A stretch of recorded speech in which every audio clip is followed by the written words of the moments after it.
I checked my watch for the third time in 5 minutes. 800 hours exactly. Time to brief the team on what Command was calling our most important deep-sea operation in years. All right, people, let's get started. I stood at the head of the briefing table in Trident Base's main conference room, looking out at the 3 faces that would determine whether Operation Lerna succeeded or failed. 7,000 meters of Pacific Ocean pressed down above us, but right now the weight of this mission felt heavier. Dr. Simmons sat with her tablet already open, stylus poised over some biological diagram I couldn't make sense of. Sergeant Burns had positioned herself where she could see both the door and the tactical displays, her posture screaming readiness for action. Chief George occupied his usual spot near the back, close enough to hear everything but ready to slip out if his engineering expertise was needed elsewhere. Operation Lerna, I began, pulling up the sonar imaging on the main screen. What you're looking at is the Lernaean anomaly, discovered 3 weeks ago during routine geological surveys. The fossilized remains of what appears to be a massive multi-headed serpentine creature, wrapped around a cluster of active geothermal vents approximately 2 kilometers from our current position. The image showed something that shouldn't exist. Bone structures the size of subway cars, arranged in patterns that suggested multiple necks extending from a central body mass. Even fossilized, the thing looked dangerous. Command wants samples, I continued. Preliminary analysis suggests the creature possessed extraordinary regenerative capabilities. They're interested in potential weapons applications. Burns leaned forward. What kind of weapons applications, sir? Biological enhancement programs, accelerated healing for combat personnel, the usual classified research that pays for operations like this. I switched to the next slide. Dr. Simmons, your initial assessment. Simmons adjusted her glasses and stood up. The bone density readings are unlike anything in the fossil record. These structures show evidence of repeated catastrophic damage, followed by complete regeneration. Not just healing, actual regrowth of entire anatomical sections. She highlighted areas on the display where the bone showed clear break patterns. The calcium deposits suggest this healing process happened multiple times throughout the creature's life. How multiple? I asked. Dozens, maybe hundreds of regeneration cycles. The bone growth patterns indicate this thing could regrow entire heads after losing them. Burns made a skeptical noise. Fossilized remains, right? We're talking about something that's been dead for thousands of years. That's what makes it interesting, Simmons said. The preservation is too good. Most fossils this old show significant mineral replacement, but these bones retain organic compounds that shouldn't survive normal fossilization processes. I pulled up the mission parameters. Our objectives are straightforward. Deploy to the anomaly site using the Styx deep submergence vehicle. Dr. Simmons conducts biological analysis and extracts tissue samples from the primary skull formations. Sergeant Burns maintains security protocols and monitors for geological instability. I maintain operational command and ensure we stay on schedule. What's our timeline? Burns asked. 6 hours maximum on site. The geological surveys show significant seismic activity in that area. We don't want to be there during a thermal event. Simmons raised her hand. Major, I'd like to request additional time for non-invasive analysis before we start drilling. These readings suggest we're dealing with something unprecedented. A few extra hours of scanning could... Negative. I cut her off. Command wants samples, not more data. We have a narrow window for safe operations. Burns was studying the geological readouts. Sir, these seismic patterns look unstable. Recommend we establish a defensive perimeter around the site before beginning extraction operations. Defensive perimeter against what, Sergeant? It's a fossil. Against whatever's causing these energy fluctuations. She pointed to the sensor data. These readings show active thermal signatures way above normal vent activity. I looked at the data she was highlighting. The energy patterns did look unusual, rhythmic spikes that seemed too regular for random geological activity. Those are sensor artifacts from the thermal interference. The vents down there put out enough electromagnetic noise to scramble half our instruments. Simmons was frowning at her tablet. Actually, Major, I've been analyzing these patterns. They're too consistent for random interference. The frequency suggests... Dr. Simmons. I kept my voice level. We're not here to chase sensor ghosts. We have a mission with specific objectives and a tight timeline. She looked like she wanted to argue, but nodded instead. Understood, sir. I switched to the equipment manifest. The Styx is equipped with a high-torque drilling assembly capable of extracting core samples from the densest bone structures. We also have seismic charges for geological surveying if we need to clear debris from the extraction sites. Standard defensive weapons are available but shouldn't be necessary. Burns perked up at the mention of weapons. What's our threat assessment, sir? Minimal. The primary dangers are geological, unstable rock formations, thermal vents, potential seismic activity, standard deep-sea hazards. And if we encounter something unexpected, I looked at her directly. Like what, Sergeant? Unknown biological activity, territorial marine life, equipment failure in a hostile environment. We follow standard protocols. Assess, adapt, overcome. That's why you're here. George spoke up from the back. Major, the Styx took some minor damage during the last deployment. Hull integrity is solid, but the drilling assembly's been acting up. Might want to run a full systems check before you head out. How long for the check? 30 minutes, maybe 45 if we find problems. I checked my watch again. We were already behind schedule, and Command had made it clear that delays weren't acceptable. Do what you can in 20 minutes. We launch at 900. Simmons was still staring at her tablet. Major, these bioelectrical readings. Our sensor interference, I finished. Dr. Simmons, I need you focused on the mission objectives, not chasing theoretical anomalies. She looked up at me with those intense brown eyes. What if they're not theoretical? The question hung in the air for a moment. I could see Burns watching our exchange, probably wondering if the scientist was going to be a problem. George was already heading for the door, muttering about systems checks and impossible timelines. Then we'll deal with that when we have actual evidence, I said. Right now, we have fossilized remains and a job to do. I pulled up the final mission summary. Dr. Simmons, you're responsible for biological analysis and sample extraction. Sergeant Burns, you handle security and geological monitoring. I maintain operational command and communication with base. Questions? Burns shook her head. Simmons looked like she had about a dozen questions, but kept them to herself. Good. We meet at the Styx in 15 minutes for final systems check and departure. This is a straightforward scientific mission, people. We go down, we get the samples, we come back. Simple. As the team filed out, I stayed behind to review the mission files one more time. The energy readings that had caught Simmons' attention were definitely unusual, but Command had been clear about priorities.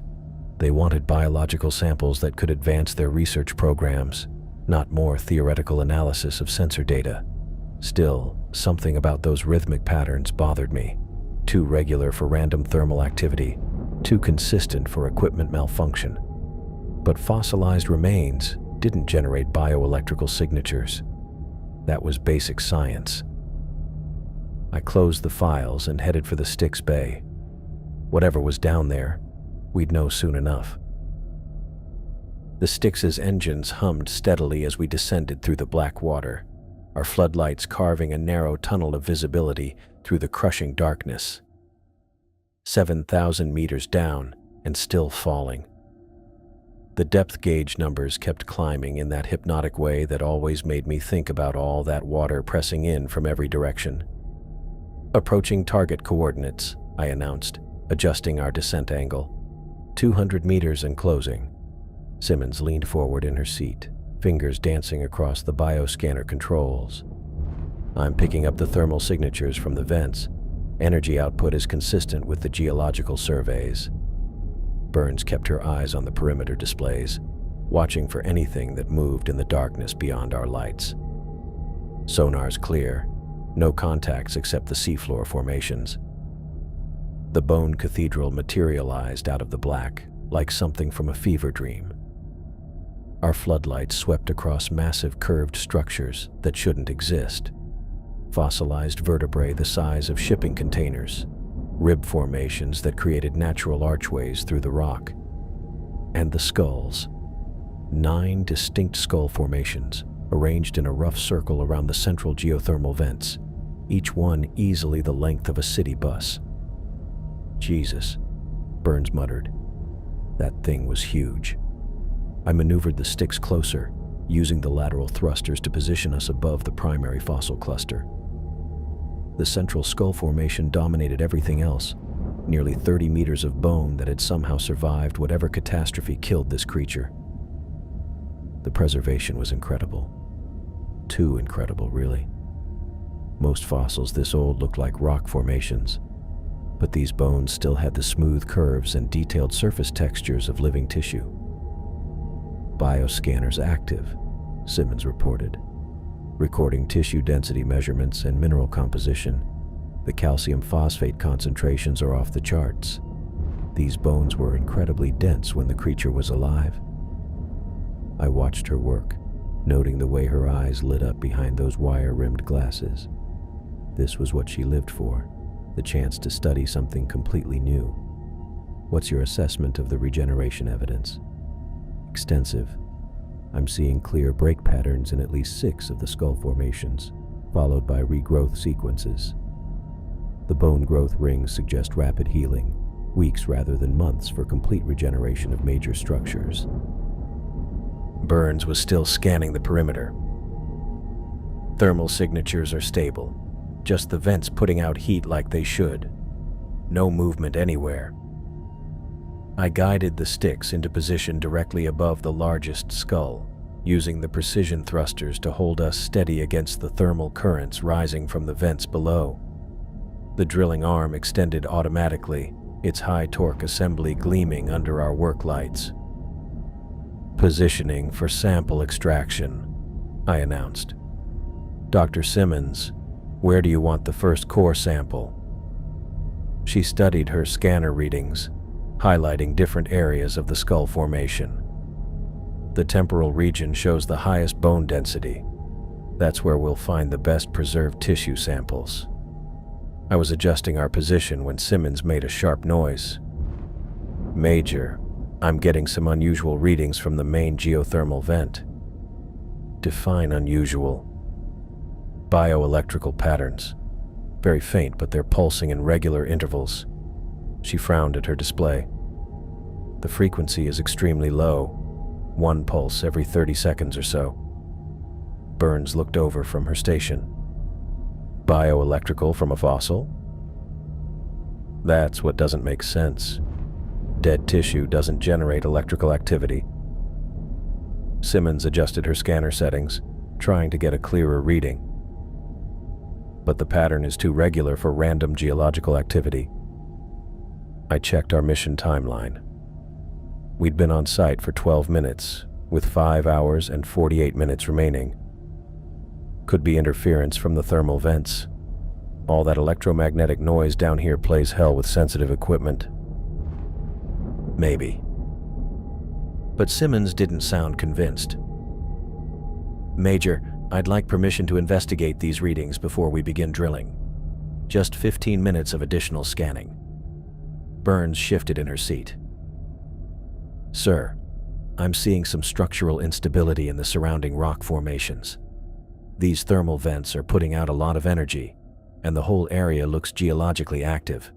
Recommend we complete sampling quickly and get out." I weighed the options. Command wanted samples, not more theoretical data.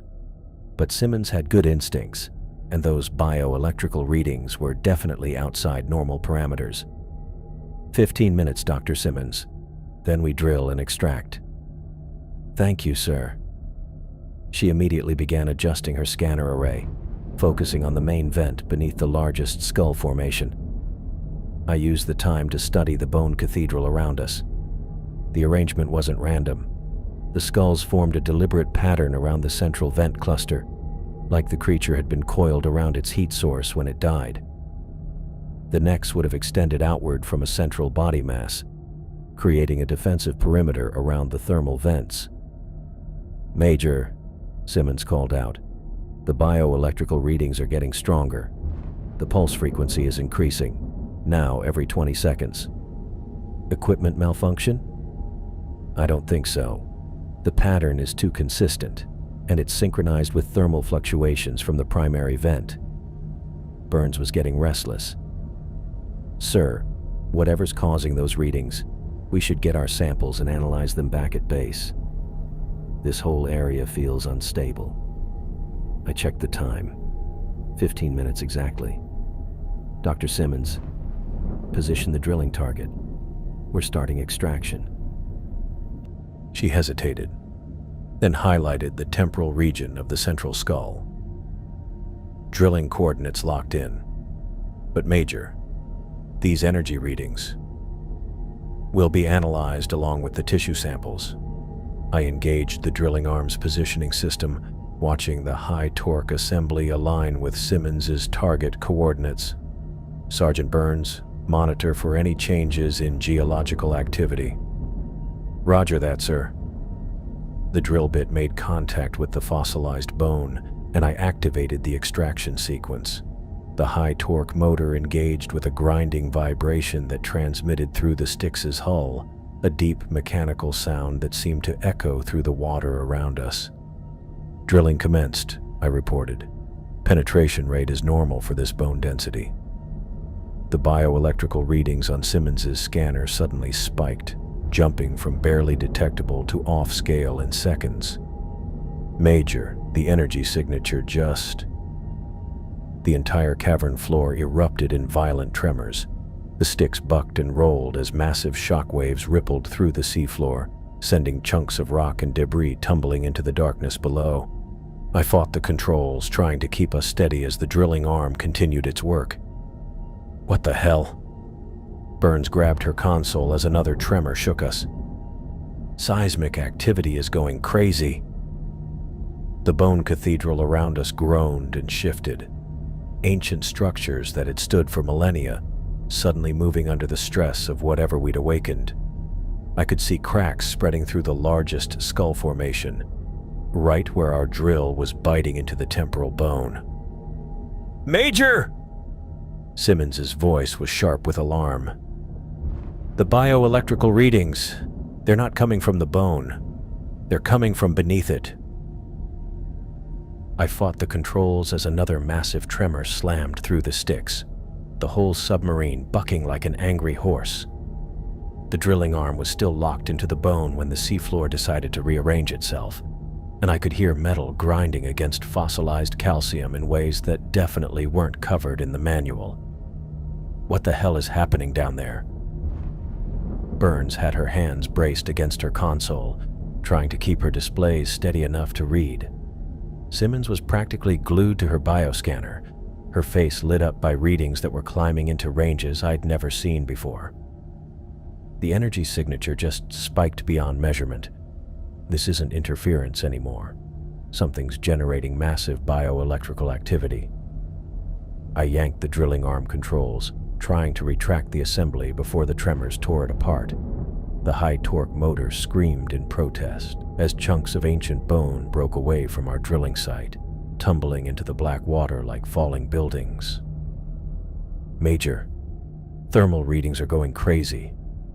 Burns was scanning through multiple sensor arrays, her voice getting tighter with each report.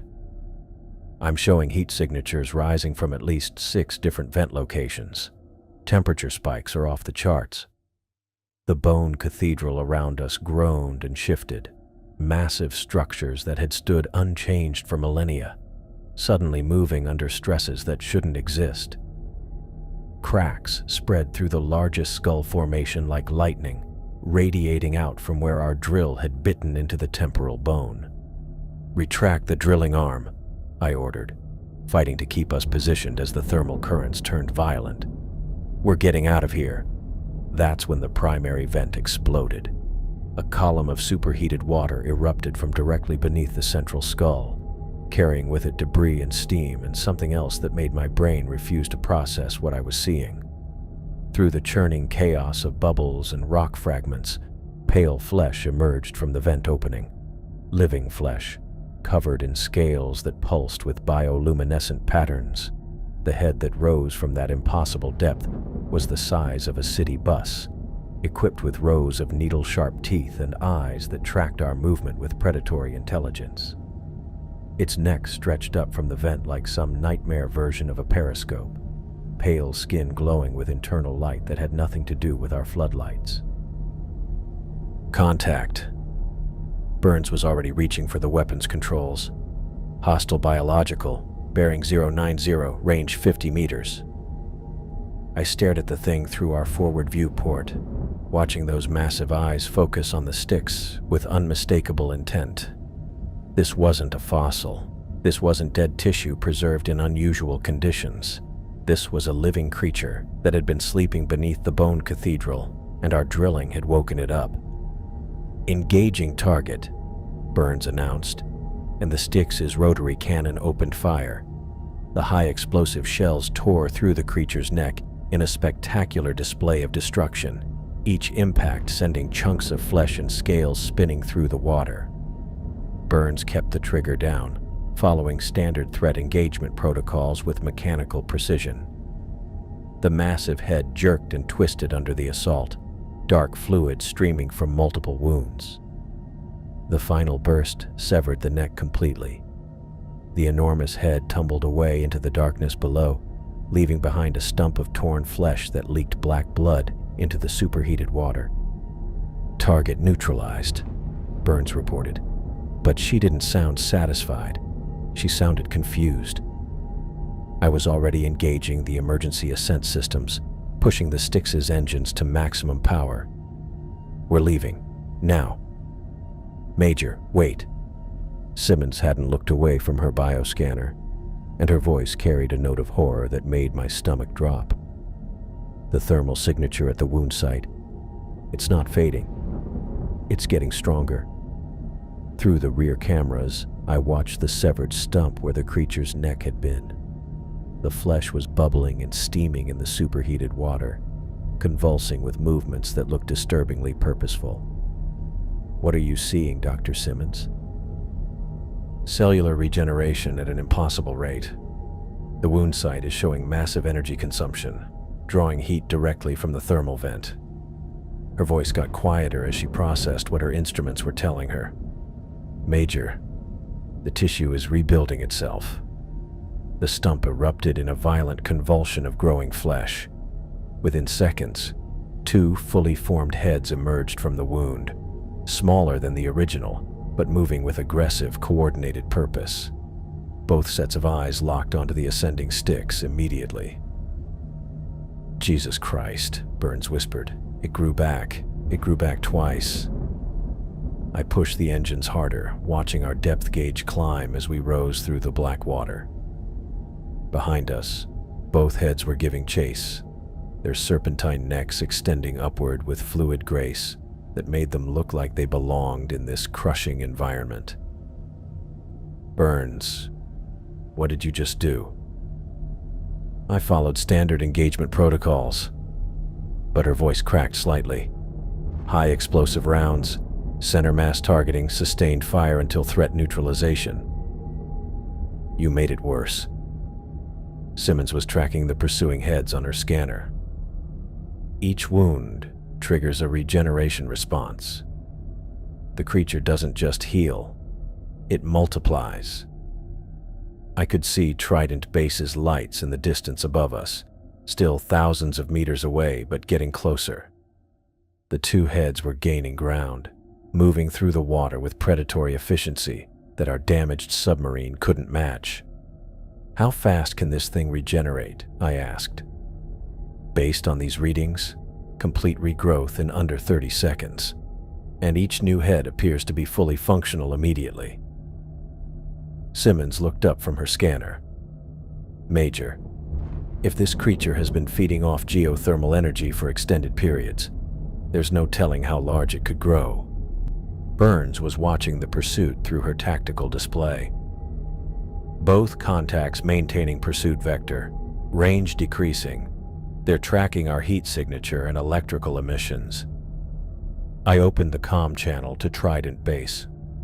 "Base, this is Styx Actual. We have a code red biological contact. Repeat, code red biological, requesting immediate defensive preparations." Roach's voice crackled back through the static. "Styx Actual, confirm code red biological? Our sensors show you ascending rapidly from the anomaly site." "Confirmed, Base. We've awakened something down here. Large serpentine creature, multiple heads, aggressive behavior. It's following us back to your position." A pause, then, "Copy that, Styx. Activating external defense protocols. What's your ETA?" I checked our ascent rate and distance to base. 12 minutes to docking bay. Be advised, this thing regenerates from wounds. Standard weapons fire makes it stronger. "Say again, Styx. Do not engage with conventional weapons. Repeat, do not engage with conventional weapons. Each wound creates multiple new heads." Through the rear cameras, I could see more movement in the depths below us. The bone cathedral was collapsing as additional necks emerged from other vent locations, the entire fossil structure revealing itself as some kind of dormant organism that our drilling had brought back to life.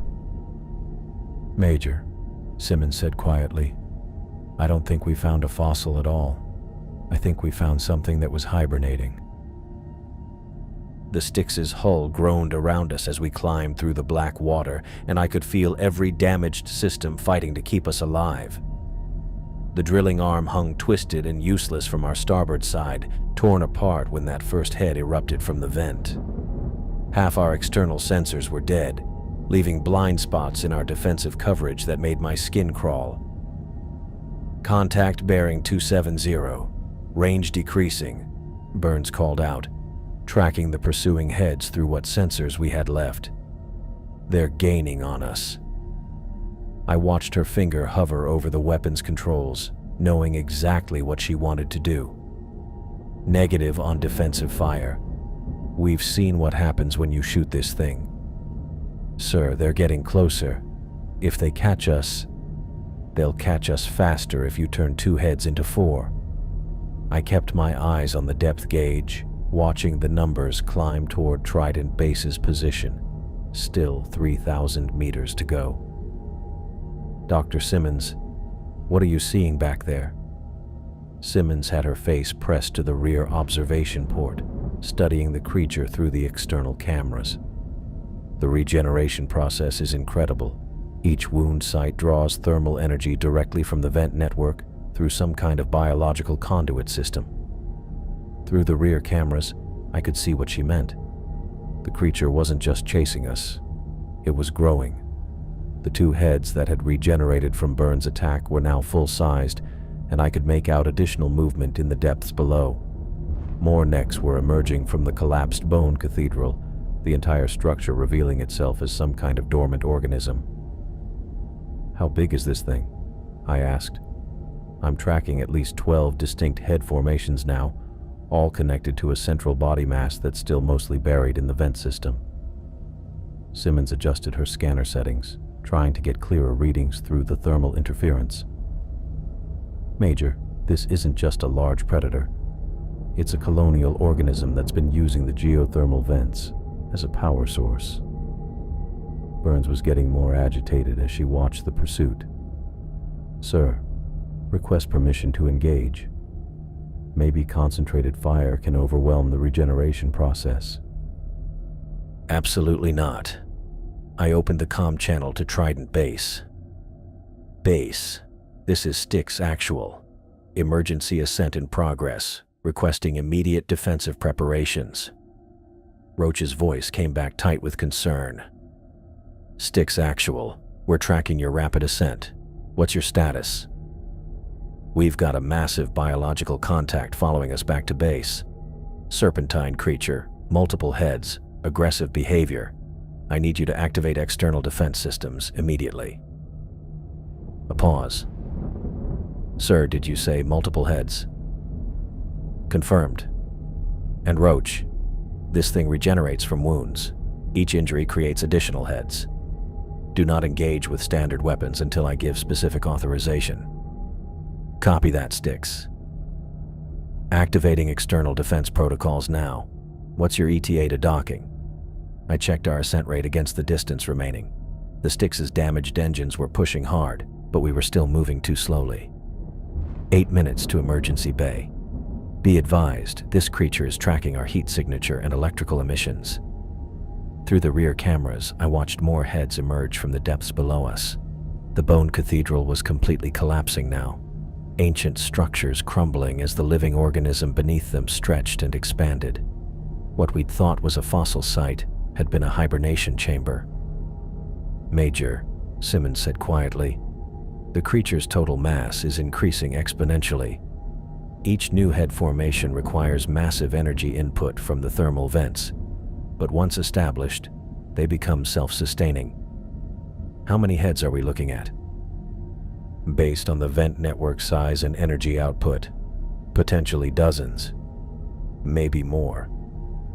Burns cursed under her breath. Sir, we need to hit this thing with everything we've got before it gets any bigger. That's exactly what we can't do. I could see Trident Base's lights in the distance above us, still thousands of meters away but getting closer. Every shot you fire makes it stronger.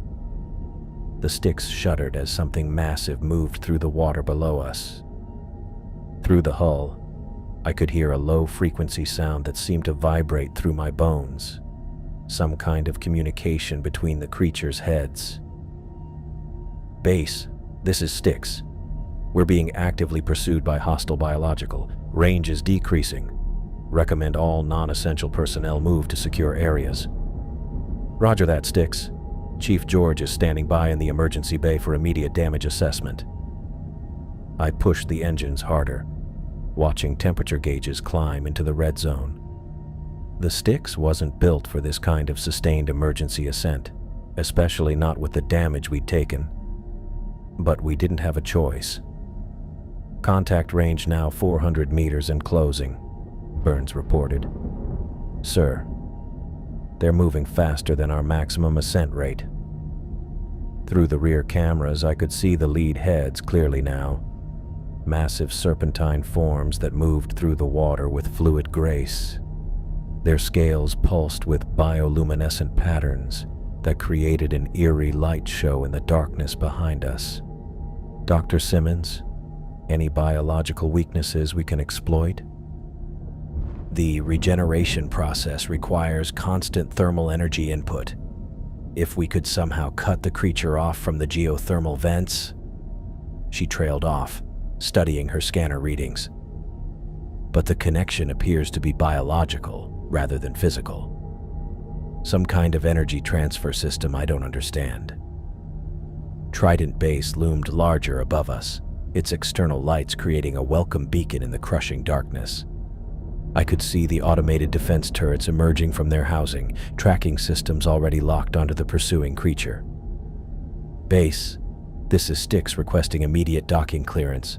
Emergency bay, priority override. Clearance granted, Styx. Bay doors are opening now. The emergency docking bay's massive doors slid apart, revealing the brightly lit interior of Trident Base. I guided the damaged Styx through the opening, feeling the familiar sensation of entering pressurized atmosphere as the bay's systems engaged. Chief George was waiting on the dock as we settled into the docking cradle, his weathered face grim as he surveyed the Styx's damaged hull. The twisted drilling arm and acid-scarred plating told the story of our encounter better than any mission report. "Jesus, Major," George said as I climbed out of the hatch. "What did you run into down there?" "Something that's been sleeping for a very long time." I helped Simmons out of the submarine, watching her clutch her portable scanner like a lifeline. "How bad is the damage?" George ran his hands along the hull plating, examining the acid burns and impact damage. "Hull integrity is compromised in 6 locations. These burn marks." "What caused this?" "Some kind of corrosive enzyme," Simmons said, already downloading her bioscan data to a portable drive. "The creature secretes it as a defensive mechanism." Burns emerged from the sticks last, her face set in hard lines. "Sir, we need to activate full defensive protocols immediately. That thing is going to be here any minute." I looked around the docking bay, noting the emergency lighting and the subtle vibration of the base's defensive systems coming online. "Dr. Simmons, how long do you need to analyze what we found?" "Give me 30 minutes with the biolab computers and I can tell you exactly what we're dealing with." "You've got 15. I opened the comm channel to the command center. "Roach, this is Silva. I need an emergency briefing with all available personnel in conference room A. 5 minutes. "Roger that, Major. Should I activate general quarters?" I thought about the creature rising through the water below us, its multiple heads tracking our heat signature with predatory intelligence. "Affirmative. General quarters. All hands to emergency stations." The base's alarm system activated, filling the corridors with the steady pulse of emergency lighting. Through the docking bay's observation windows, I could see movement in the darkness below, bioluminescent patterns that were getting brighter and closer. "Burns, get to the command center and coordinate with Roach on defensive positioning. George, I need a full damage assessment on the sticks in 10 minutes. "Major," Simmons said, looking up from her scanner. "The creature's energy signature is still increasing. It's not just following us. It's growing stronger as it rises." Through the observation windows, the first head became visible in the base's external floodlights. It was massive, easily the size of a city bus, with rows of needle-sharp teeth and eyes that reflected our lights with unmistakable intelligence. Then a second head appeared beside it. Then a third. "How many heads are we looking at now?" I asked. Simmons checked her readings. 15 distinct formations, all fully functional. "Major, this creature has tripled in size since we first encountered it." I watched the heads circle the base like sharks, testing our defenses and looking for weak points.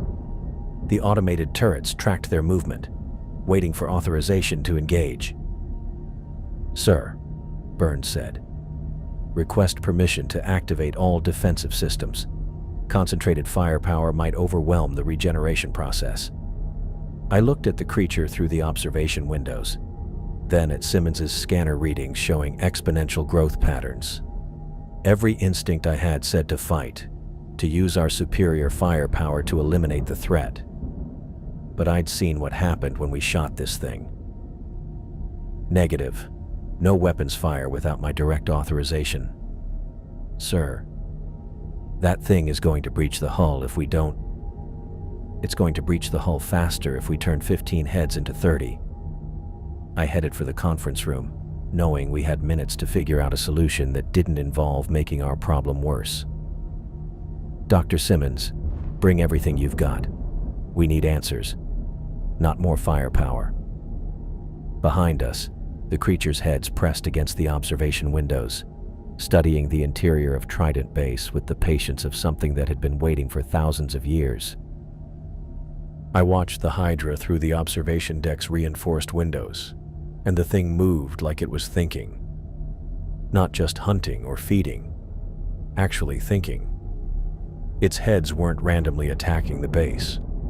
They were testing us, probing different sections with what looked like deliberate strategy. "Chief, what's happening to our power grid?" I called over the comm. George's voice crackled back from the engineering section. Power levels are all over the place, Major. We've got spikes and drops every few seconds. Something's interfering with our external conduits.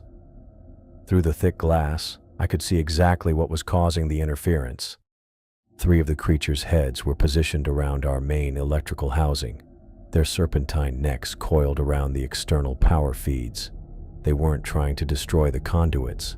They were studying them, learning how our systems worked. Dr. Simmons, please tell me you've got something useful from your scans. Simmons looked up from her portable scanner, her face pale in the emergency lighting. The regeneration process requires massive thermal energy input from the geothermal vents. Each wound triggers an immediate healing response that doesn't just repair damage, it creates multiple replacement structures. English, Doctor. When we shot off that first head, the creature didn't just grow it back. It grew 2 new ones because the healing process overcompensated for the trauma. She pulled up readings on her scanner. The energy requirements are enormous. It's essentially converting geothermal heat directly into biological mass. Burns was standing near the weapons control station, her hands clenched into fists. So we hit it harder. Enough firepower can overwhelm any biological system. That's exactly wrong, Simmons said, turning to face her. More damage means more regeneration. We could turn 15 heads into 50. I was about to respond when the base shuddered around us. Not the familiar vibration of the life support systems, but something new. Something wrong. Major, we've got a problem. George's voice carried a note of alarm I'd never heard before. The creature's secreting some kind of enzyme. It's eating through our hull plating. Through the observation windows, I could see what he meant. Where the heads touched our outer hull, the titanium steel alloy was bubbling and dissolving. The enzyme glowed with its own heat, creating streams of superheated corrosion that spread along the base's external structure. How fast is it spreading? Fast. This stuff is specifically designed to break down deep-sea construction materials. I'm showing hull breach warnings in sections C, F, and H. The base's emergency systems kicked in automatically, sealing bulkheads and rerouting life support around the compromised areas. Red warning lights bathed the observation deck as the computer announced structural integrity alerts. Emergency bulkhead seals activated, the automated voice reported. Hull breach containment in progress. I watched the corrosion spread along our outer hull like acid eating through metal. The creature had been designed to break through exactly this kind of barrier. Whatever had built the thermal vent network down there had also created the perfect weapon to breach our defenses. How long do we have? I asked George. At this rate of corrosion? Maybe 3 hours before we lose structural integrity completely. Burns stepped closer to the weapons console. Sir, request permission to activate all defensive systems. Full engagement, all turrets, maximum firepower. Absolutely not. Simmons moved between Burns and the controls. I'm showing you the data. Each attack makes it stronger. Your data is based on one encounter with damaged equipment, Burns shot back. Concentrated firepower from multiple angles might overwhelm the regeneration process before it can compensate. I looked at the tactical display showing our defensive capabilities. 8 automated turrets, each capable of sustained high explosive fire. Enough firepower to level a city block, all focused on a single target. Dr. Simmons, what happens if we hit it with everything at once? She checked her scanner readings, running calculations in her head. Based on the energy requirements I'm seeing, full defensive engagement could result in exponential growth. We're talking about dozens of new heads, maybe more. Through the observation windows, another section of hull began dissolving under the creature's enzyme attack. The corrosion was accelerating, eating through our defenses faster than our repair systems could compensate. Sir, Burns said, we're going to lose hull integrity whether we fight or not. At least this way we have a chance. I stared at the creature through the reinforced glass, watching its heads move with coordinated intelligence around our base. Every military instinct I had set to fight, to use our superior firepower to eliminate the threat before it could eliminate us. But I'd seen what happened when we shot this thing. The base shuddered again as more hull plating dissolved. Emergency alarms echoed through the corridors as additional sections showed breach warnings. We were running out of time and options. "Major," George's voice came over the comm. "Hull integrity is at 60% and falling. Whatever you're going to do, you need to do it now." I looked at the weapons console, then at Simmons's scanner showing the creature's massive energy signature. Burns was right about one thing. We were going to lose the base either way. The question was whether we went down fighting or let this thing tear us apart without resistance. The automated defense turrets were already tracking the creature's movements, their targeting systems locked onto the nearest heads.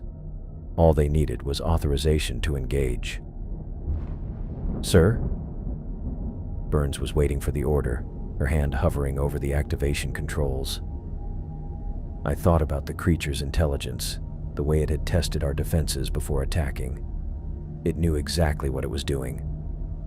Maybe overwhelming force was the only language it understood. "Activate all defensive systems," I ordered. "Full engagement, all targets." Burns's hand slammed down on the controls. "All turrets.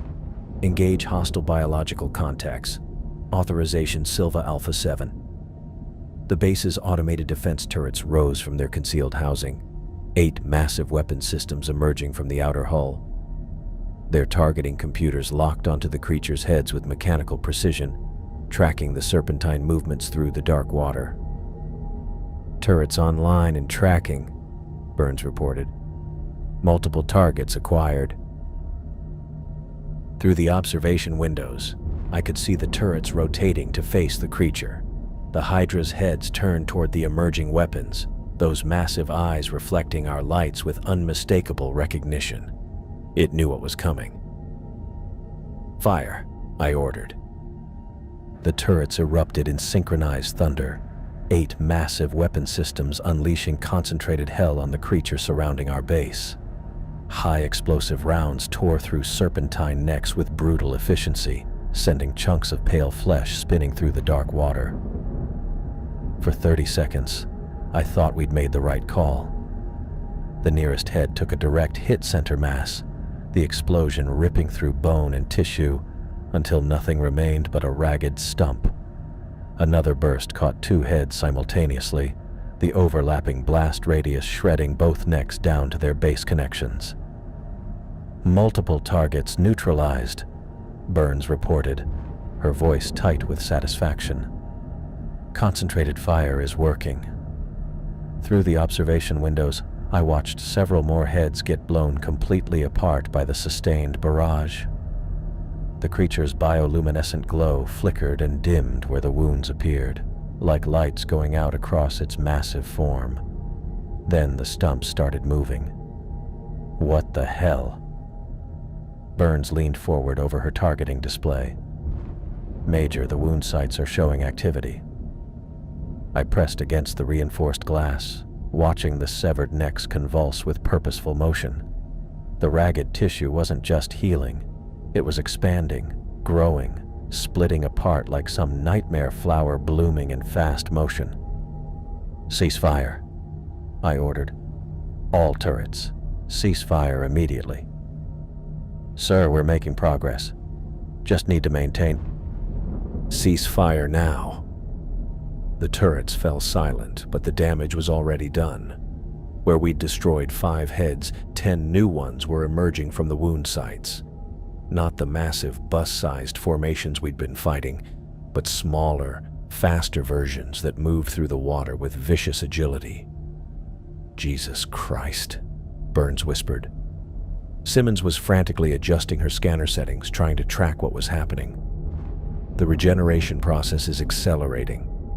Each wound site is producing multiple replacement structures simultaneously. I counted the new heads as they fully formed. 15, 20, 25. They kept coming, erupting from every point where our weapons had found their mark. The creature's total mass was expanding exponentially, fed by the thermal energy streaming up from the vent network below. How many are we looking at now? 37 distinct head formations, Simmons reported, her voice barely steady. Total biomass has tripled in under 2 minutes. The new heads weren't just numerous, they were different. Smaller than the originals, but faster, more aggressive, moving with coordinated fury that made my blood run cold. They swarmed around Trident Base like angry wasps, no longer testing our defenses but attacking with pure rage. Major, the creature's behavior has completely changed, Simmons said, studying her readings. The regeneration process appears to have triggered some kind of aggressive response. 3 heads slammed into the observation deck simultaneously, their combined impact sending shock waves through the base's superstructure. The reinforced windows held, but spider web cracks spread across the surface. Hull breach in Section D, George's voice crackled over the comm. These new heads are hitting us with coordinated strikes. I watched the swarm attack our base with military precision. Groups of heads would strike the same structural point repeatedly, while others moved to flank our defensive positions. This wasn't random animal behavior. It was strategy. Chief, what's happening to our power systems? Multiple heads are targeting the reactor housing directly. They're not just attacking randomly anymore. They're going after our critical systems. Through the cracked observation windows, I could see exactly what he meant. A cluster of the smaller heads had wrapped themselves around our primary power conduits, their enzyme secretions eating through the protective housing with focused intent. The base shuddered as another coordinated strike hit our main support structure. Emergency lighting flickered as power fluctuations rippled through our systems. "Sir," Burns said, "request permission to resume defensive fire. We can overwhelm them with sustained barrage." "Are you insane?" Simmons turned from her scanner, her face pale with horror. "We just turned 5 heads into 37. More weapons fire will create hundreds of them." I stared at the swarm outside our windows, watching dozens of heads coordinate their attacks with terrifying intelligence. Every shot we'd fired had made our situation exponentially worse. "Major, hull integrity is failing in multiple sections," George reported. "The increased number of heads is accelerating the corrosion process. We've got maybe 30 minutes before structural collapse." The automated emergency systems kicked in, sealing bulkheads and activating evacuation protocols.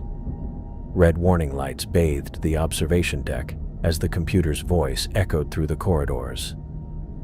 "Critical hull damage detected. Emergency evacuation procedures now in effect." I opened the comm channel to address the remaining personnel. "All hands, this is Major Silva. Immediate retreat to emergency pod stations. This is not a drill." "Sir," Burns said, "we still have the base's self-destruct charges. Nuclear detonation might be enough to create the biggest wound this thing has ever experienced." I cut her off. "How many heads do you think a nuclear explosion would generate?" Burns fell silent, finally understanding the trap we'd created for ourselves. Every weapon we had would only make the creature stronger. "Dr. Simmons, please tell me you found something in those scans." She was running calculations on her portable scanner, her fingers flying over the controls. "The energy requirements are massive. Each regeneration cycle draws thermal power directly from the vent network. There has to be a limit to how much energy the system can provide." Another coordinated strike shook the base, this one targeting our life support systems. The lights flickered and dimmed as power rerouted around damaged conduits. "How long do we have to find that limit?" "Based on current structural damage rates, maybe 20 minutes before total hull failure. I looked around the observation deck at my remaining team. Burns stood ready to fight an enemy that got stronger every time we heard it. Simmons clutched her scanner like it held the answer to our survival. Through the cracked windows, dozens of heads pressed against the glass, studying us with predatory intelligence. We'd turned a manageable threat into something unstoppable. Our superior firepower had created the very monster that was about to destroy us. The base groaned around us as another section of hull gave way to the creature's enzyme attack. Emergency evacuation alarms echoed through the corridors, but I knew our escape pods wouldn't make it past the swarm waiting outside. "Major," George's voice came over the comm, strained with effort. "Reactor housing is showing critical damage. If they breach the containment system..." I didn't need him to finish. A reactor breach 7 kilometers underwater would kill us all, creature or no creature. "All personnel to emergency stations," I ordered. "Prepare for immediate evacuation." But as I watched the Hydra's dozens of heads coordinate their final assault on our failing base, I knew we needed something more than evacuation. We needed a miracle. I stared at the emergency status board as another section of Trident Base went dark. Red lights blinked out one by one across the facility schematic, each one representing a flooded compartment or failed system. The creature's enzyme attack had accelerated beyond our worst projections. "Major, we've lost sections A through D completely," George reported over the comm, his voice strained. "Water's coming in faster than the pumps can handle." Through the observation deck's spider-webbed windows, I could see why. The Hydra's 37 heads weren't just attacking randomly anymore. They were systematically targeting our structural weak points, coordinating their enzyme secretions to create maximum flooding. "All personnel to emergency stations," I announced over the base-wide comm. "Prepare for immediate evacuation to the upper levels." But even as I said it, I knew we were just buying time. The surface was 7 kilometers above us, well beyond the range of our emergency pods. And with that swarm of heads waiting outside, any escape attempt would be suicide. "Sir," Burns called from the weapons station, "I've secured what's left of our equipment.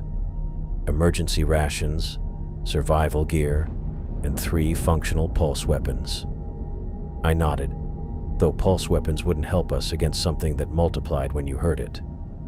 "What about the sticks?" "Hull integrity is compromised, but she'll hold pressure. Engines are functional, though the drilling arm is completely destroyed." The base shuddered as another coordinated strike hit our main support structure. Emergency lighting flickered, and I heard the distant sound of rushing water as more sections flooded. "Dr. Simmons, how's that data transfer coming?" Her voice came back tight with concentration. "Almost finished. The lab's flooding, but I've got the biological analysis downloading to portable storage." I made my way through the tilting corridors toward the laboratory section, stepping over debris and avoiding the streams of water cascading from damaged ceiling panels. The base felt like a sinking ship, listing to one side as the lower levels filled with seawater. I found Simmons in the biolab, knee-deep in rising water, frantically working at a computer terminal while George held emergency lighting above her head. "Talk to me, Doctor. What did you find?" She looked up from her scanner, water dripping from her hair. "The regeneration process isn't magic, Major. It's a biological heat engine. The creature converts thermal energy directly into cellular mass through some kind of specialized organ system." "English, please." "It's like a living power plant. The geothermal vents provide the energy, and the creature's body converts that heat into new tissue. But the process requires constant input, massive amounts of thermal energy for each regeneration cycle." George adjusted the light as another section of ceiling gave way, sending a cascade of sparks into the flooding lab. "Major, we need to move." This whole section's going under. 2 more minutes, Simmons said, her fingers flying over the keyboard. I'm downloading everything: cellular analysis, energy consumption rates, thermal dependency data. I watched the water level rise around her legs. What are you thinking, Doctor? The creature isn't invincible. It's completely dependent on that thermal vent network. Cut off the energy source, and the regeneration stops, maybe even reverses. Burns appeared in the doorway, water sloshing around her boots. Sir, we need to evacuate this section now. The bulkhead seals are failing. Got it, Simmons said, pulling a data drive from the terminal just as the screen went dark. Everything's here: biological processes, energy requirements, thermal dependency analysis. We retreated to the upper levels as the laboratory section flooded completely behind us. The base's automated systems sealed the bulkheads, but I could hear the creatures' heads pounding against the outer hull, their enzyme attacks eating through our remaining defenses. In the emergency command center, I spread out the base schematics and looked at our remaining resources. What do we have left that could disrupt a geothermal vent system? George studied the equipment manifest. Seismic charges. We've got 6 left from the geological survey package. They're designed to fracture rock formations for core sampling. Could they destabilize the primary vent? Simmons pulled up her thermal readings on the portable scanner. If placed at the right stress points, a coordinated detonation could cause a cascade failure, collapse the main vent, block the thermal flow. I looked at the tactical display showing the creature's position.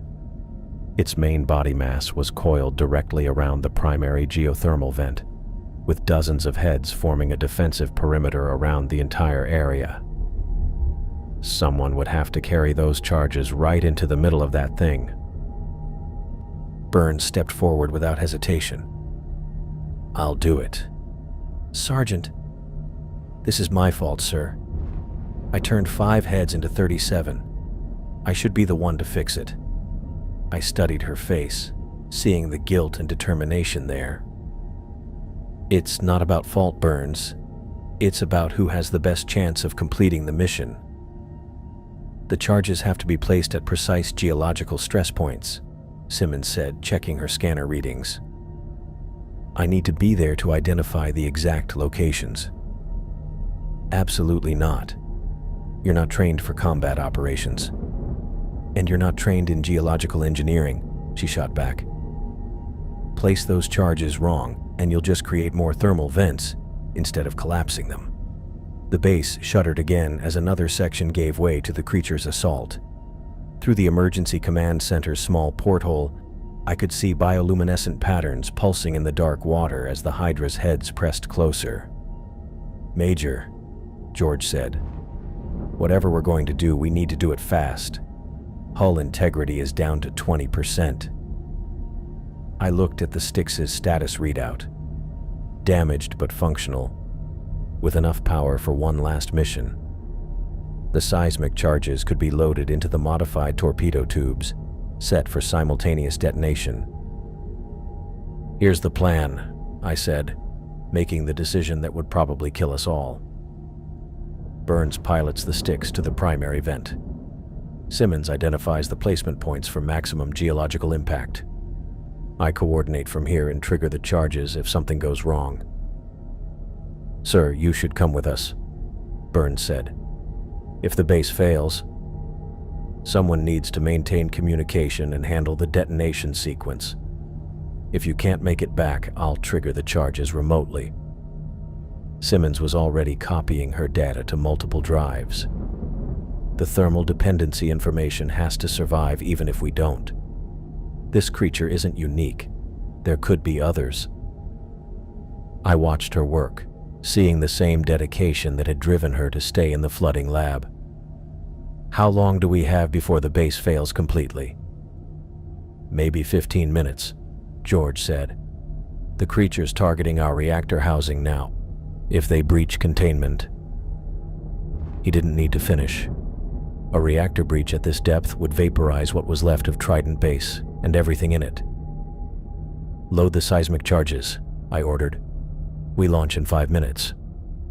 Burns headed for the Styx Bay, while George began transferring the charges to the submarine's torpedo tubes. Simmons gathered her equipment, checking and rechecking her scanner settings. "Doctor," I said, "are you sure about the placement requirements?" She looked up from her scanner, water still dripping from her hair.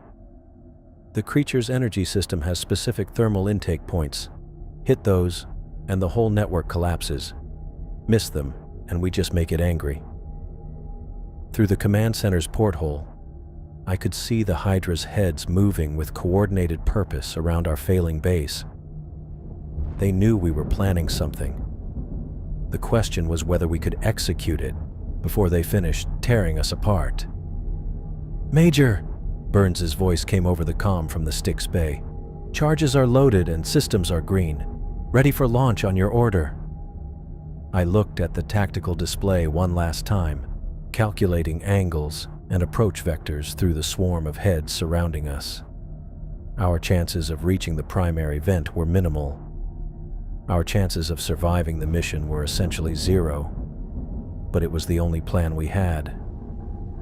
"Open the bay doors," I ordered. "Launch when ready." I watched George secure the last seismic charge in the Styx's modified torpedo tube, his weathered hands working with practiced efficiency despite the base shuddering around us. Water dripped from damaged ceiling panels, and the emergency lighting cast everything in hellish red. "Charges are set for simultaneous detonation," he reported, wiping his hands on a rag.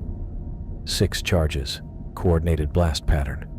Should be enough to bring down half the seafloor if placed right. Burns emerged from the weapons locker carrying what looked like oversized pistols.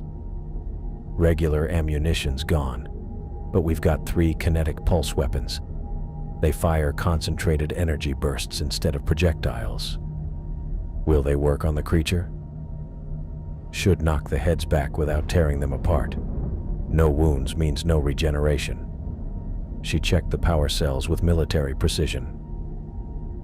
"Limited shots, though.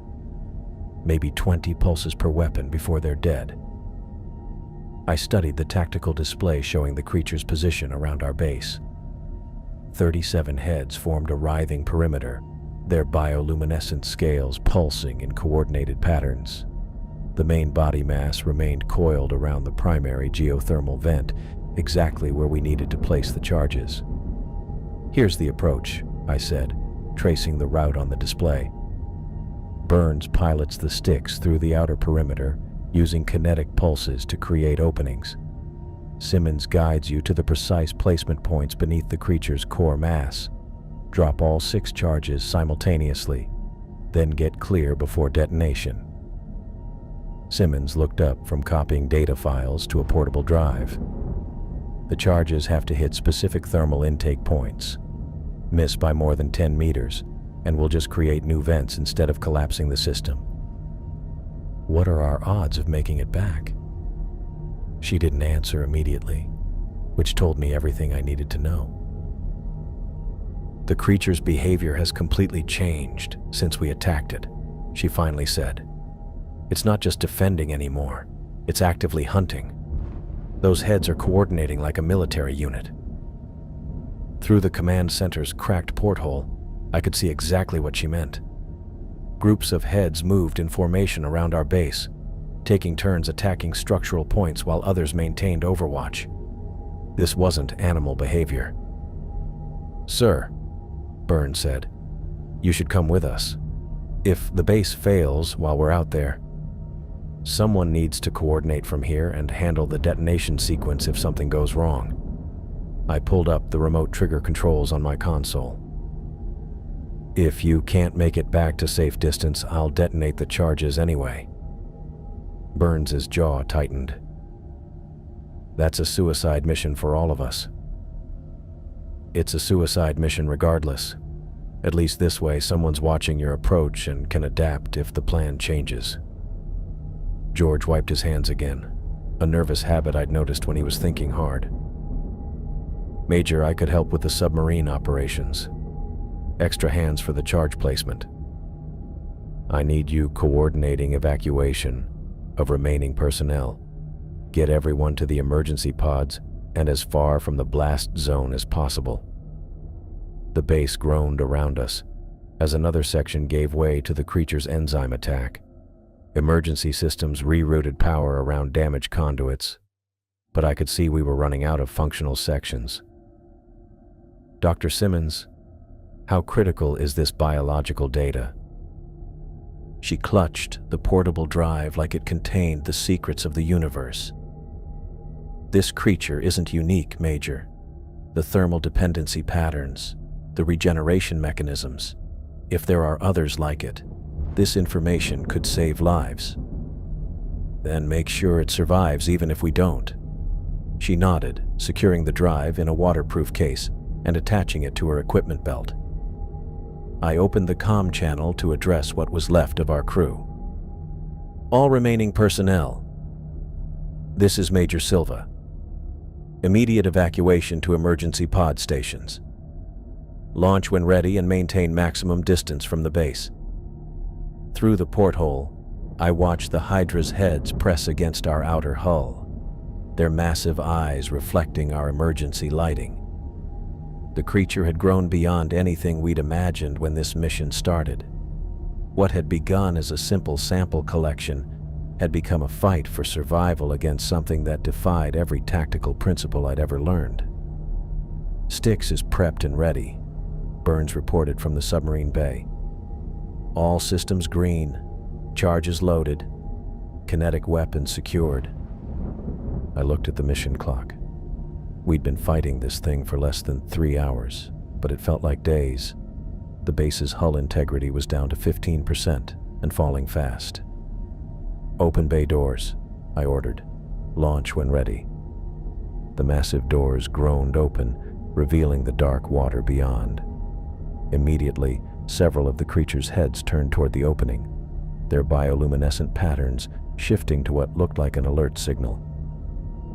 "They know we're coming," Simmons observed, watching her scanner as the creature's energy signatures spiked. "Doesn't matter," Burns said, her voice steady over the comm. "We're going anyway." I watched the Styx's running lights disappear into the swarm of heads surrounding our base. The submarine looked impossibly small against the creature's massive form, like a minnow swimming into a school of sharks. "Styx, this is base command. I have you on scope. Bearing 090 to primary target." "Copy that, base command. Beginning approach run." Through the external cameras, I tracked their progress as Burns fired the first kinetic pulse. The energy burst caught the nearest head center mass, sending it tumbling backward through the water without visible damage. For a few seconds, a gap opened in the creature's formation. "Nice shot. You've got a clear corridor for about 50 meters. Moving through now." I watched the Styx slip between the creature's heads, Burns using short bursts from the kinetic weapons to keep them at bay. The plan was working, but I could see the creature adapting, its heads moving to close off escape routes. "Simmons, how close do you need to get for accurate placement?" "Within 20 meters of the thermal intake points. I need direct scanner contact to identify the exact stress fractures."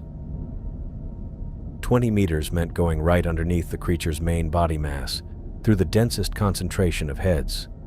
I watched the tactical display as more heads converged on the Styx's position. "Burns, you've got multiple contacts closing from your 6 o'clock. "I see them. Engaging with kinetic pulses." The submarine's lights strobed as Burns fired repeatedly, each pulse sending heads spinning away through the dark water. But for every head she knocked back, 2 more moved in to take its place. "Base command, we're taking heavy contact. Hull's holding, but these things are getting aggressive." Through the cameras, I could see heads slamming into the Styx's hull, trying to crush the submarine through sheer force. The kinetic weapons were keeping them from getting a solid grip, but barely. First placement point coming up, Simmons reported. I need you to hold position for 30 seconds. Copy that. Holding position.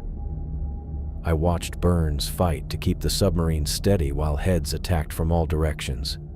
The kinetic weapons fired in rapid succession, their energy bursts creating a protective bubble around the sticks. Charge one away, Simmons announced, moving to second placement point. The base shuddered around me as another section flooded completely. I was running out of functional systems, but the mission was still on track. Sticks, you're doing great. Second target bearing 180, range 40 meters. Moving to second position. I watched them disappear deeper into the creature's mass, the submarine's lights barely visible through the writhing wall of serpentine necks. The radio crackled with static as the creature's bioelectrical field interfered with our communications. Base command. Heavy contact. Losing power to... The transmission cut to static. Through the external cameras, I could see the sticks completely surrounded by heads, their combined mass blocking out the submarine's lights entirely. I gripped the detonation controls, knowing that in a few minutes I might have to trigger those charges whether my people were clear or not. The creature's glow pulsed brighter, its scales flashing in patterns that looked almost like communication. Whatever intelligence guided this thing, it knew we were threatening its energy source, and it was fighting back with everything it had. I gripped the comm controls as static filled the channel, watching the tactical display track the Styx' position deep within the creature's mass. The submarine's transponder signal flickered weakly through the bioelectrical interference. Styx, report status. Burns, do you copy? Nothing but crackling static for 10 seconds. Then Burns' voice cut through, strained but determined. Base command, we're taking heavy hits. Multiple heads trying to crush us, but the kinetic pulses are keeping them back. Hull integrity holding at 70%. Through the external cameras, I could barely make out the Styx' lights strobing as Burns fired the pulse weapons in rapid succession. Each energy burst sent heads reeling backward, their massive forms tumbling through the dark water without regenerating new tissue. First charge is away, Simmons reported, her voice tight with concentration. Thermal intake point Alpha is compromised, moving to placement point Beta. I watched the tactical display as they pushed deeper into the creature's formation. The Hydra's response was immediate and coordinated. More heads converged on their position, moving with military precision to protect the primary vent.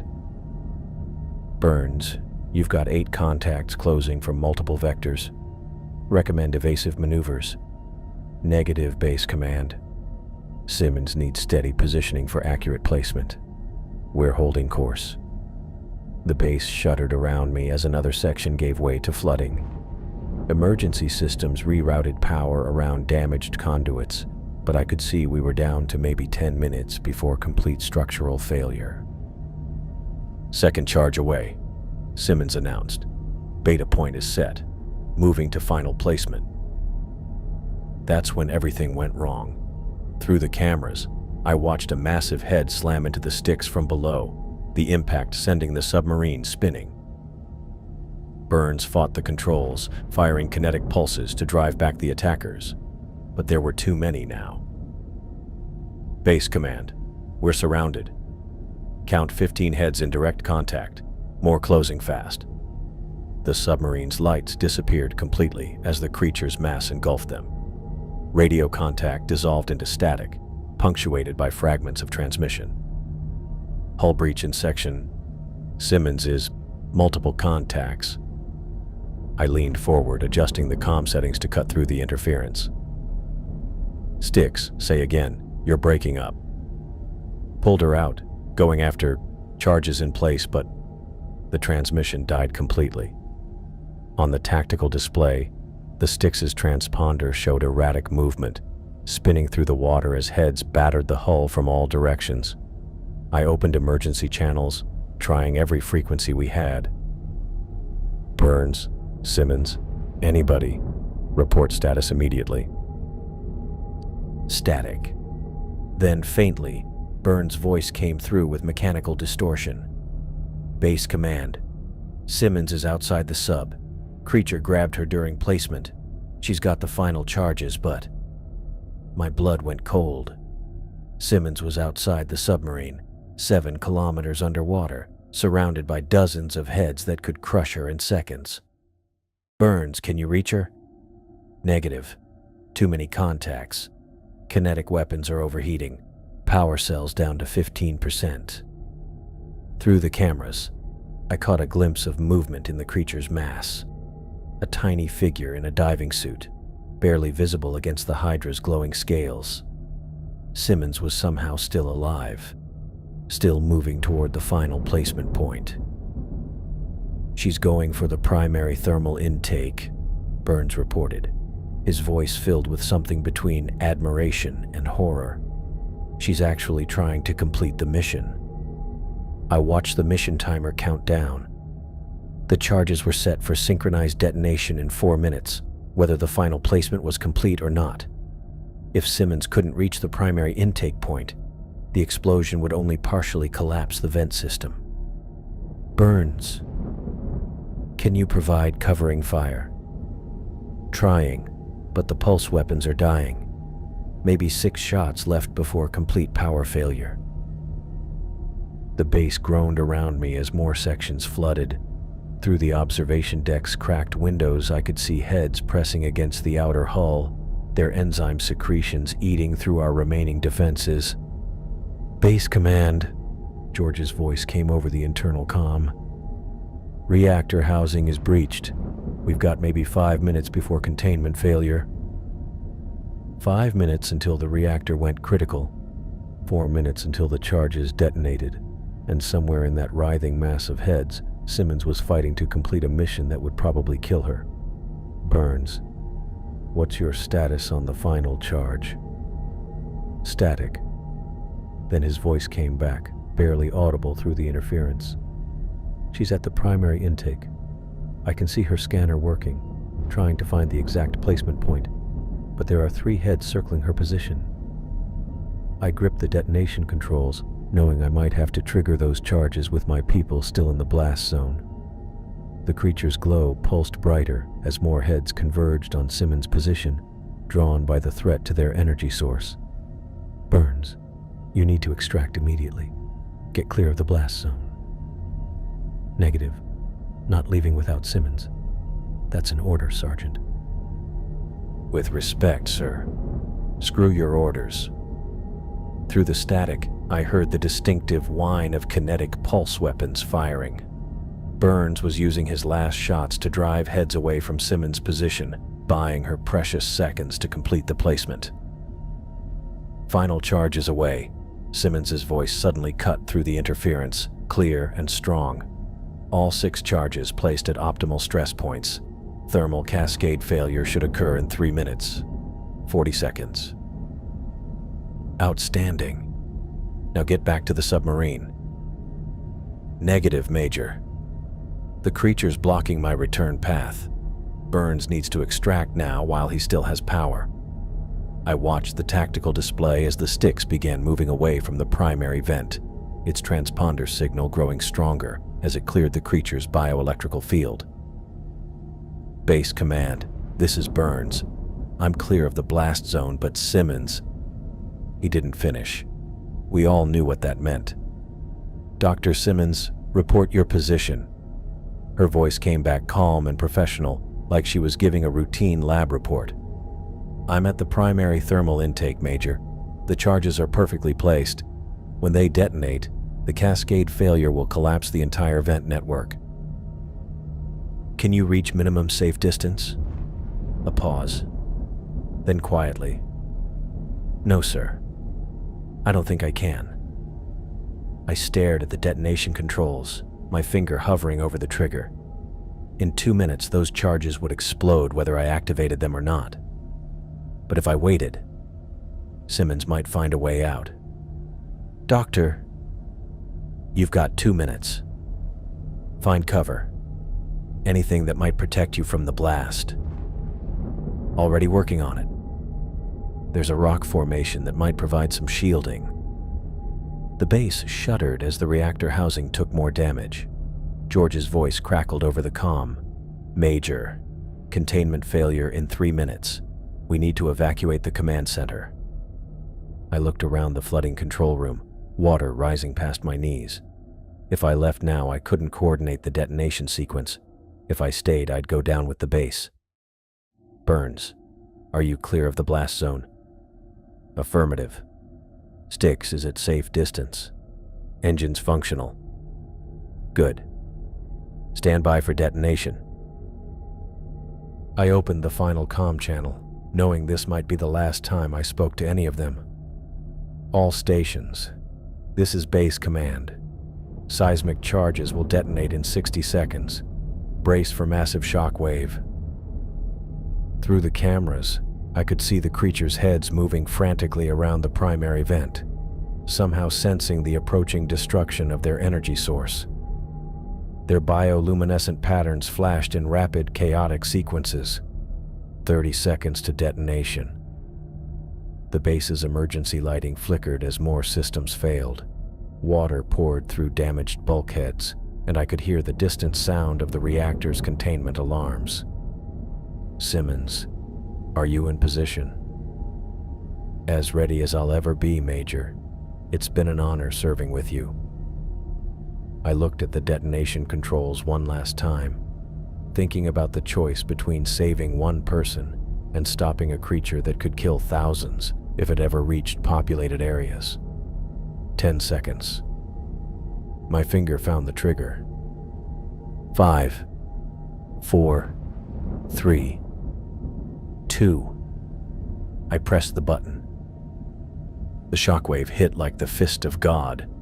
The seismic charges detonated simultaneously beneath the Hydra's core, sending a massive tremor through the entire trench system. The base lurched sideways, throwing me against the control console as emergency lighting flickered and died. Water cascaded from ruptured ceiling panels, and the groaning of stressed metal filled the air. Through the observation deck's spider-webbed windows, I watched the seafloor convulse. Massive rock formations shifted and tumbled as the carefully placed charges triggered exactly the cascade failure Simmons had calculated. The primary geothermal vent collapsed in on itself, tons of stone and sediment choking off the thermal flow that had fed the creature for millennia. The effect on the Hydra was immediate. The creature's bioluminescent glow, which had pulsed with steady rhythm throughout our battle, began to flicker and dim. The coordinated movements of its 37 heads became erratic, then sluggish, as the energy source that powered its regeneration disappeared beneath crushing rock. Base command, this is Burns. The charges worked. Repeat, the charges worked. I keyed the comm with shaking hands. Copy that, Styx. What's your status? Hull integrity at 40%, but we're stable. The shockwave knocked us around pretty good, but engines are functional. Through the cameras, I watched the creature's newest heads, the smaller, more aggressive ones born from our weapons fire, begin to dissolve. Without constant thermal energy input, they couldn't maintain their cellular structure. The pale flesh simply came apart, dissolving into clouds of organic matter that drifted through the dark water like underwater snow. The older heads lasted longer, their more established biology fighting the energy loss. But even they began to fail. Massive necks that had moved with predatory grace now writhed weakly, their bioluminescent scales fading to dull gray. Jesus, Burns whispered over the comm. It's actually dying. The creature that had terrorized us for hours, that had grown stronger with every attack, was falling apart before our eyes. The long necks collapsed into dead tissue, creating expanding clouds of dissolved matter that spread through the water column. Within minutes, the ancient organism that had survived in the deep ocean for thousands of years was gone, reduced to organic debris settling on the seafloor. I activated the emergency beacon, knowing rescue teams would take days to reach our depth. The base continued flooding around me, water now up to my chest in the command center, but the immediate danger had passed. "Major," George's voice crackled over the internal comm. "I'm back from the evacuation. Most personnel made it to the emergency pods before the creature's final assault. We lost 3 people in Section C when the bulkheads failed, but the rest are clear." I nodded, though he couldn't see me. "Good work, Chief. What's our status on life support?" "Maybe 2 hours in the upper sections before complete flooding. The reactor's stable now that the creature stopped attacking it." I looked down at the portable drive Simmons had secured before the final mission. Her biological analysis, energy consumption data, thermal dependency research. She died to save this information, and it had given us the answer that all our weapons couldn't provide. The mission logs would tell a clear story. Standard military firepower had turned a manageable threat into an exponentially growing nightmare. Scientific understanding had solved the problem in minutes. "Burns, can you maintain position until rescue arrives?" "Affirmative, Base Command. We've got enough power for basic life support and communications." I waded through the rising water toward the emergency beacon controls, thinking about what our victory had cost. Burns was alive, but Simmons was gone. The woman who'd insisted from the beginning that understanding was better than destruction had proven her point with her life. The dark water outside the observation windows held the remains of both the monster and the hero who'd defeated it. Dissolved organic matter drifted past like a memorial, the last traces of a creature that had ruled these depths since before human civilization began. I sealed Simmons's research data in a waterproof case and attached it to my equipment belt. Whatever came next, her work would survive. Other creatures like this might exist in the deep ocean, and when we found them, we'd know better than to shoot first. The emergency beacon pulsed steadily, sending our coordinates to the surface. In a few days, rescue teams would find us floating in emergency pods, survivors of an encounter that would be classified and buried in military files. But I'd remember. Every time some general wanted to solve a problem with superior firepower, I'd think about Dr. Kim Simmons, who'd saved us all by refusing to let fear overcome curiosity. The base groaned around me as more sections flooded, but I wasn't afraid anymore. The real monster was dead, killed not by our weapons, but by our willingness to listen to someone who understood it better than we did. In the end, that made all the difference.